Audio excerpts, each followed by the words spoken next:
Good evening. We're now into our first full week of the New Brunswick election campaign.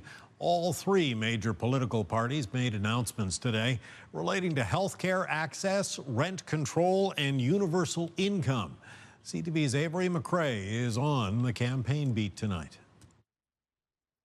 So healthcare is obviously one of the most important issues facing New Brunswickers. Which is why, to kick off the first full work week of the election campaign, New Brunswick Premier and PC leader Blaine Higgs says his government will improve access to primary care by expanding the roles of various health professionals, including nurse practitioners and pharmacists. Healthcare professionals undergo significant training, regardless of which specific profession they pursue.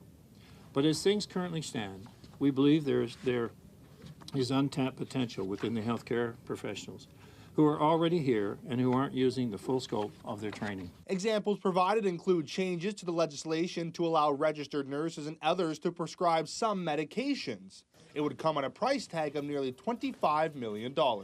A Holt government will immediately implement a rent cap of 3%. Liberal leader Susan Holt was also in St. John Monday, stating her government would have a rent cap in place by 2025.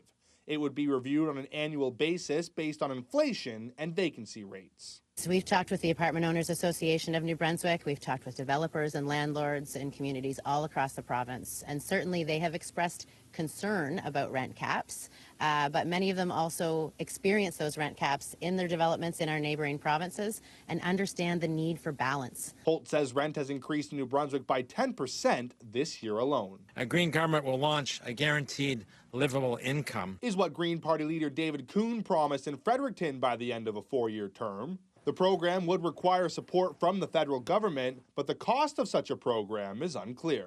UNB economist Herb Emery estimated that this guaranteed livable income would reduce poverty rates on PEI from 10% to 2% overall and eliminate deep poverty in the province altogether without having a major impact on the labor market. It isn't known what the impact would be for New Brunswick. Bruce, tomorrow is gearing up to be another busy day on the campaign trail.